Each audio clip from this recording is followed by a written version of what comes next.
TG Plus News edizione di Venezia, buonasera.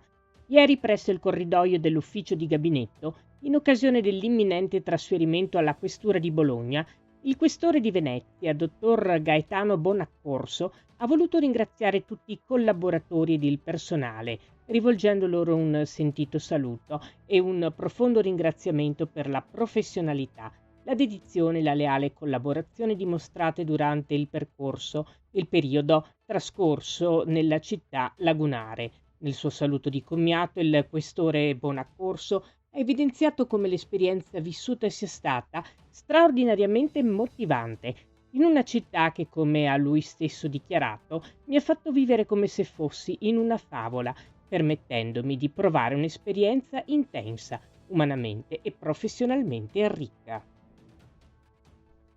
Cambiamo argomento. La modulistica non è ancora pronta, anzi no, mancano proprio i fondi. Si fa sempre più surreale e grottesca, riferisce Adico, la situazione per i tanti mestrini vittime dell'alluvione del 21 agosto scorso, quando la città è stata letteralmente sommersa dall'acqua dopo un devastante nubifragio mattutino. Adico sta seguendo diverse persone coinvolte nelle richieste di indennizzo al Comune di Venezia.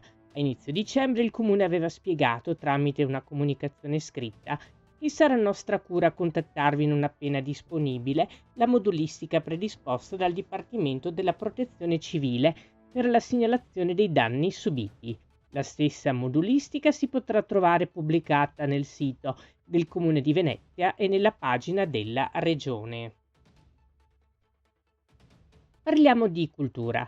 L'oratorio gentilizio di Villa dei Leoni, situato all'interno del parco di Villa dei Leoni in Riviera Silvio Trentina Mira, è ora dotato di elementi espositivi modulari ed un impianto di illuminazione tecnica per esposizioni, composto da fari orientabili. La struttura è destinata a ospitare iniziative di carattere prevalentemente culturale, quali mostre di pittura, grafica, scultura, fotografia e altre forme artistiche.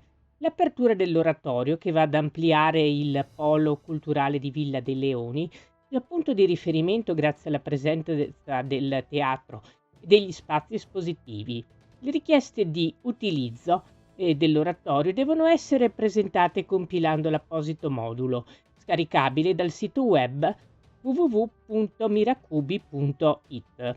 La domanda può essere inoltrata via email all'indirizzo cultura@mira.ve.it oppure consegnata a mano nella biblioteca di Mira, in piazza San Nicolò 11/1.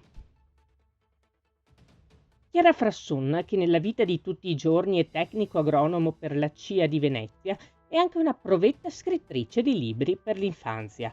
Proprio in questi giorni, grazie al patrocinio dell'ANMIG, Associazione Nazionale Mutilati e Invalidi di Guerra di San Donà di Piave, dei comuni di San Donà di Piave, Noventa di Piave, Jesolo, Musile di Piave e con la collaborazione della stessa CIA Venezia, Chiara porterà nelle scuole del territorio Baracca numero 7, la storia illustrata di suo nonno Ugo Ervas, catturato l'8 settembre del 1943 e deportato in Germania fino al 20 aprile del 1945. Il libro esce per I tipi di Gallucci Editore, con le illustrazioni di Lara Calzolari.